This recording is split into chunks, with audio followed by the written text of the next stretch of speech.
आजकल पता नहीं कैसी कैसी गीता लोगों ने निकाल दी कि नहीं गीता कृष्ण ने नहीं बोली थी। अब मूर्ख, हमने तो आज तक नहीं सुना। हमारे जितने आचार्य गण आदि शंकराचार्य जी से लेकर रामानुजा, माधवा, निम्बार्का, विष्णु स्वामी, इन सबने कहा है कि गीता किसने बोली है। और ये टटपुंज जी पता नहीं कहां से आ गए, कहते हैं कि गीता कृष्ण भगवान ने नहीं बोली। अबे साले, तभी मैं माफ करना, गुस्से में कदर मचा रखे नकली संतों, आचार्यों, शंकराचार्यों ने दुनिया डबो दी। श्रीमद् भागवत गीता का ज्ञान किसने बोला था, आज इसी सवाल को विस्तार से क्लियर करने के लिए हम आपके बीच दो संतों के आध्यात्मिक विचार लेकर आए हैं। इस आध्यात्मिक ज्ञान चर्चा में एक तरफ हैं श्री वृंदावन चंद्र दास जी और दूसरी तरफ हैं संत रामपाल जी। महाराज, इन आध्यात्मिक संतों में किसका ज्ञान उत्तम है? कमेंट करके हमें अपनी राय अवश्य दें। अगर इस चैनल पर आप पहली बार आए हैं तो फटाफट से वीडियो को लाइक और चैनल को सब्सक्राइब जरूर कर दें। तो चलिए वीडियो शुरू करते हैं। भगवान है कौन? वेद वाक्य उपनिषदों के अंदर ब्रह्मण्यो देवकी पुत्रः, ब्रह्मण्यो देवकी पुत्रः, जो देवकी का पुत्र है यही पर ब्रह्म है। सरल संस्कृत, ब्रह्मण्यो देवकी पुत्रः। देवकी का पुत्र कौन है? कृष्ण भगवान। ओम तद विष्णु परमं पदम सदा पश्यन्ति सूर्य, के सारे देवता जो हैं वो भगवान विष्णु के चरणों के क्या कर रहे हैं? प्रार्थना कर रहे हैं। ऋग्वेद में है ये।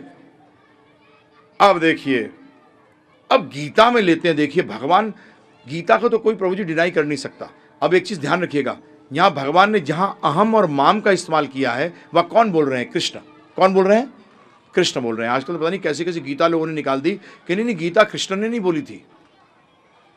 अब मूर्ख, हमने तो आज तक नहीं सुना। हमारे जितने आचार्य गण आदि शंकराचार्य जी से लेकर रामानुजा, माधवा, निम्बार्का, विष्णु स्वामी, इन सबने कहा है कि गीता किसने बोली है। और ये टटपुंज जी पता नहीं कहां से आ गए, कहते हैं कि गीता कृष्ण भगवान ने नहीं बोली। तो भगवान क्या कहते हैं? देखिए, भगवान कहते हैं उद्गम और स्तोत्र मूल का कारण मैं ही हूं। क्या कहते हैं? अहम सर्वस्य प्रभवो मता सर्वम प्रवर्तते। मैं समस्त आध्यात्मिक तथा भौतिक जगतों का कारण हूं, प्रत्येक वस्तु मुझसे ही आती है। आगे, गतिर्भर्ता प्रभु साक्षी, मैं ही लक्ष्य पालन करता स्वामी साक्षी धाम, शरण स्थली तथा अत्यंत प्रिय मित्र हूं। यहां कौन कह रहे हैं? कृष्ण कह रहे हैं कि मैं ही। अब आपको भी और क्लियर करता हूं, ध्यानपूर्वक सुनते जाइए। मुझे समस्त यज्ञ भोक्तारम, अब ध्यानपूर्वक सुनिएगा, भोक्तारम यज्ञ तपसाम सर्वलोक महेश्वरम सुहृदिम सर्वभूतानाम ज्ञात्वा माम शांतिम रच्यति। हम लोग सब सुख ढूंढ रहे हैं ना प्रभु जी। यहाँ ये फॉर्मूला है, पीस का फॉर्मूला, शांति का फॉर्मूला क्या है? भोक्तारम यज्ञ तपसाम, सारे यज्ञ और तपस्या को भोगने वाला भगवान कहते हैं मैं हूं। भोक्तारम यज्ञ तपसाम सर्वलोक महेश्वरम, सारे लोगों का ईश्वर हूं, महाईश्वर, ईश्वर नहीं महेश्वरम। दोस्तों, अभी आपने सुने श्री वृंदावन चंद्र दास जी के आध्यात्मिक विचार। आइए अब सुनते हैं संत रामपाल जी महाराज के आध्यात्मिक विचार। श्रीमद् भगवत गीता लगभग 5500 वर्ष पूर्व श्री वेद व्यास जी द्वारा लिपिबद्ध की गई थी और श्री कृष्ण जी के शरीर में प्रवेश करके ब्रह्म ने, सरपुरुष ने अर्थात काल भगवान ने यह बोली थी। इस दास को परमात्मा कबीर देव जी ने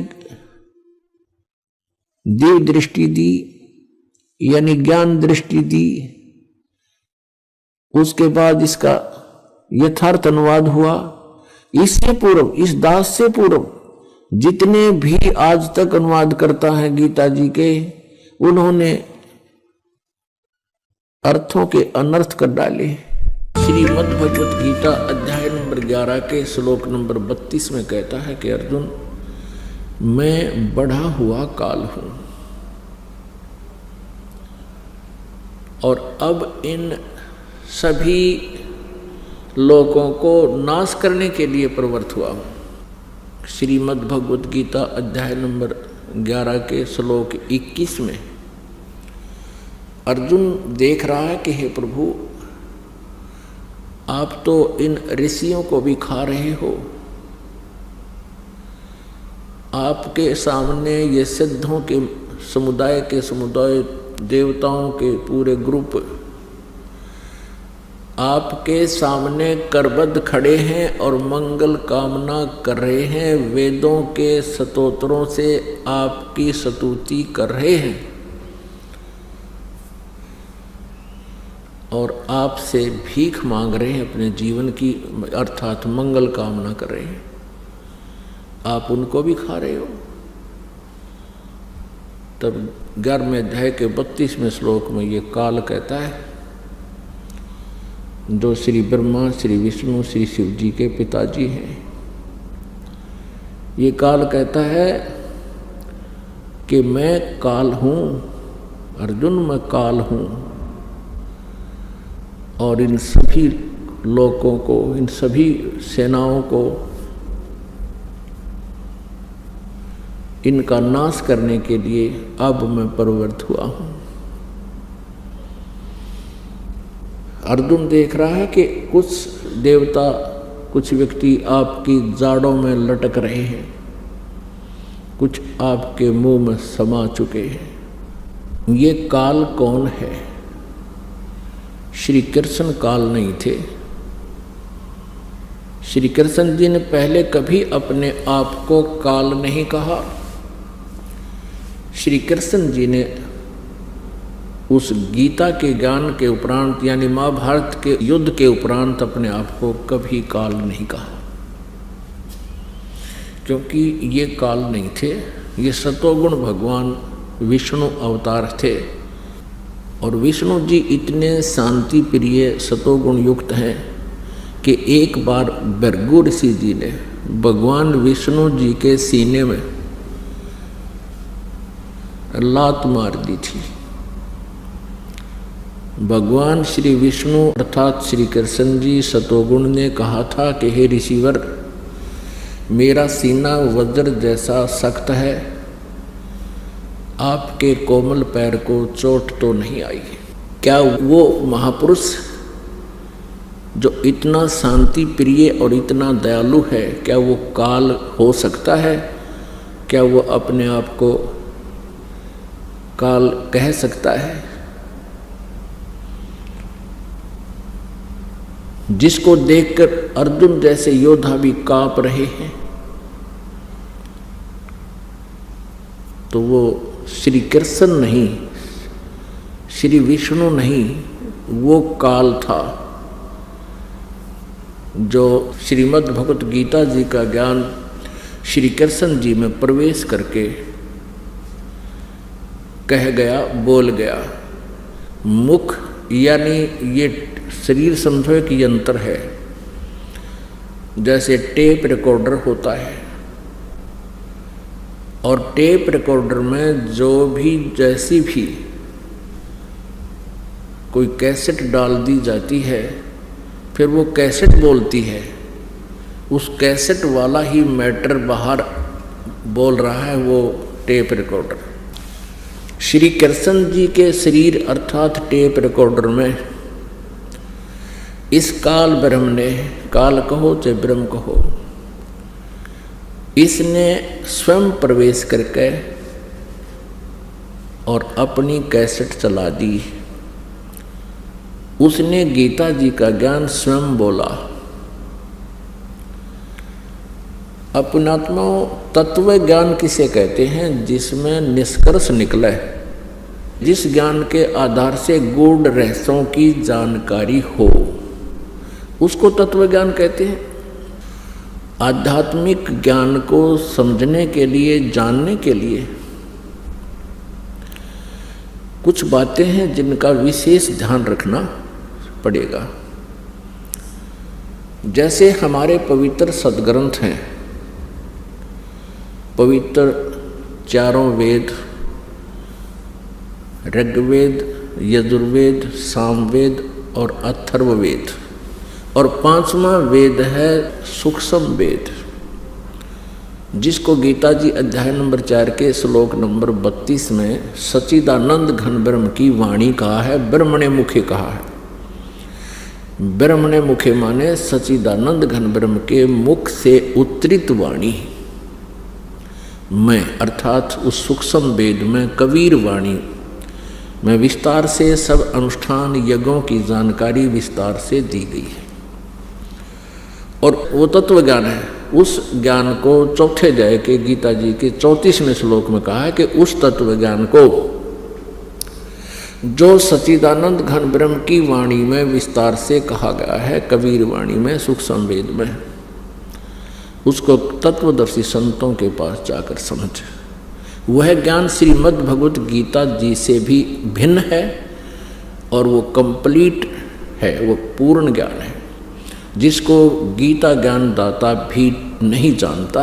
इसलिए उसने ये कहा है कि उस तत्व ज्ञान को, उस परमात्म ज्ञान को, पूर्ण परमात्मा की जानकारी को तत्वदर्शी संतों से पूछो। वो तत्व ज्ञान सूक्ष्म वेद और पवित्र 18 पुराण, पवित्र श्रीमद् भगवत गीता और पवित्र सुधा सागर, ये हमारे जो आध्यात्मिक ज्ञान का सिलेबस है, आध्यात्मिक ज्ञान का ये पाठ्यक्रम है, ये सिलेबस है। और कोई भी आचार्य, गुरु, महामंडलेश्वर जी यदि हमारे सिलेबस के आधार से, यानी हमारे पवित्र सदग्रंथों में वर्णित ज्ञान को हमें बता रहा है, तो वो ज्ञान है सही। और जो इन पवित्र सदग्रंथों में वर्णित ज्ञान के विरुद्ध ज्ञान दे रहा है, अर्थात जो सिलेबस से बाहर, पाठ्यक्रम से बाहर कोई टीचर, कोई अध्यापक पढ़ा रहा है, तो वो उसका ज्ञान सही नहीं है, उसका ज्ञान सिलेबस अनुसार नहीं है, पाठ्यक्रम के अनुसार नहीं है। तो ऐसे ही जो आध्यात्मिक टीचर हैं, आध्यात्मिक गुरु हैं, आचार्य हैं, यदि वो हमारे सदग्रंथों में वर्णित उल्लेख के आधार से वो अपना ज्ञान सुना रहे हैं, जनता को प्रवचन कर रहे हैं, तो वो ज्ञान सही है, वो अध्यापक सही है। वो क्योंकि ये जो आध्यात्मिक गुरु हैं ये भी टीचर होते हैं, ये आध्यात्मिक टीचर हैं। और हमारा सिलेबस है ये पवित्र सदग्रंथ, इनमें वर्णित विधि और ज्ञान को जो टीचर अर्थात जो आचार्य गुरु हमें बता रहा है, तो वो टीचर सही है, वो आचार्य है। और जो हमारे सदग्रंथों के विपरीत ज्ञान दे रहा है, उसको लोक वेद कहते हैं। वो लोक वेद मीन उसका सेल्फ मेड दंत कथा, तो वो ज्ञान निराधार होता है। और जिस प्रकार विद्यार्थियों का नाशक होता है वो टीचर, जो सिलेबस से बाहर का ज्ञान उनके अंदर फीड कर रहा है, ठीक इसी प्रकार वो आचार्य, आध्यात्मिक टीचर, आचार्य गुरु, वो शत्रु है उस मानव समाज का, श्रद्धालुओं का, जो उसके ऊपर आश्रित हैं और वो सदग्रंथों के विपरीत ज्ञान दे रहा है।